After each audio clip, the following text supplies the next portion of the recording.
Hi, I'm Danial Watts. I'm a teen press corps manager for BBYO, and I'm here with Jesse Eisenberg, an actor, author, and a playwright. And I just have a couple of questions for you today. Thanks, Dan. So I just wanted to know, could you briefly tell us about how you got into acting and what has been your favorite movie or TV show so far? Favorite that I've gotten to do? Yeah. Well, so I started acting when I was young. Like I was doing children's theater where I grew up in central New Jersey, and then when I was like old enough to go into New York City, which was like an hour away on the bus, I started auditioning for kind of more like professional type plays, and then it kind of just snowballed from there. I just like I got like a little agent who got me into a little play in New York, and then I got like another agent. Kind of just very gradual, I would say.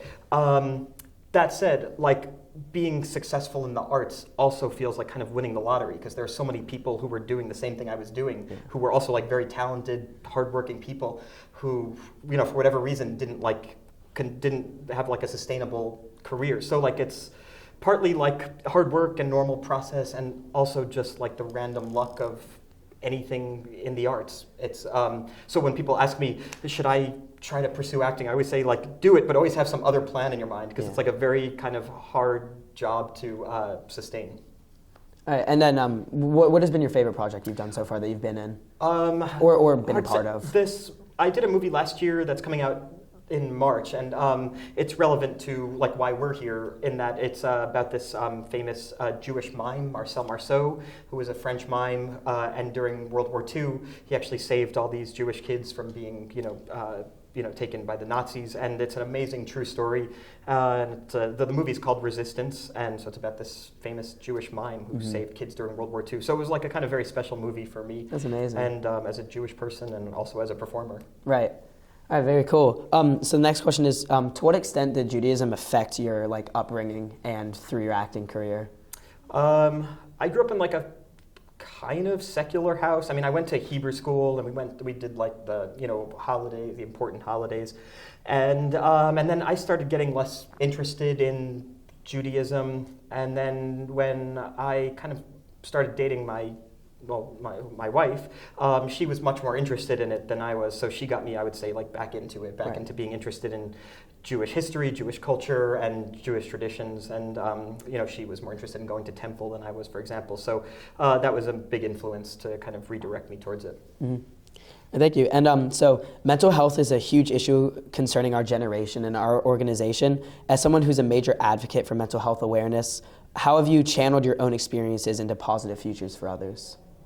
Well, I would say I accidentally channeled my experiences with mental health issues into helping others. And I say accidentally only because I think I must have accidentally mentioned in an interview about 15 years ago that I have obsessive compulsive disorder, and I don't remember saying it in an interview, but people started coming up to me and saying, it was really important to me to read that about you, because I suffer from that too, and to see somebody who's like in the public eye and a successful actor was inspiring to me, as somebody who suffers from anxiety or OCD.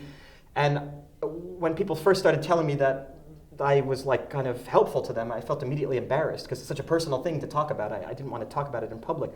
But the more I thought about it, the more I realized that actually, if I was a 16-year-old kid and I saw an actor that I liked in like a popular comedy movie or something, and then I read that actor has the same nervousness that I do, the same anxiety, the same difficulty making friends, or the same little obsessive things that ruin your life, I think it would make me feel better. And so I stopped kind of worrying about censoring myself, and I started feeling much more comfortable talking about it like we are now. Right.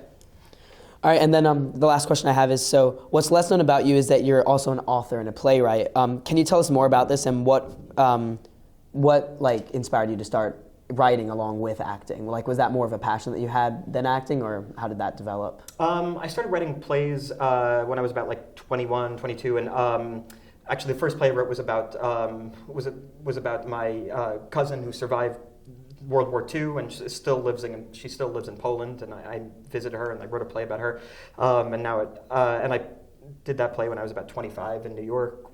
The actress who played my cousin was Vanessa Redgrave, who's this like amazing English actress. She was playing my Polish cousin. So that was a kind of very unusual experience. And then in terms of like writing, it's funny because we hear like a Jewish event, and like I would say like the writing I do is very much in line with like traditional like Jewish comics. S.J. Perlman, Woody Allen wrote these kind of like short humor pieces. And so when I started reading their stuff, I thought like, God, this is exactly my sense of humor. This is exactly my sensibility, even though they're like, you know, many decades older than me. And so I started writing like in their style and kind of found my voice, and then found other people who are like me. I have a friend, Simon Rich, who's like an amazing writer. He's probably like, I would say, the best humor writer alive today, and writes this kind of thing. And he's, you know, a guy my age, you know, grew up in like a smart Jewish family in New York, and like I did. And like I'm finding like these traditions that like have been what we think of as like old Jewish traditions are like also very contemporary and very relevant today. All right, well, thank you very much for speaking with me, and thank you so much for coming to speak to everyone here at BBYO. Oh, thanks a lot. All right, thank you very much. Yeah, great job.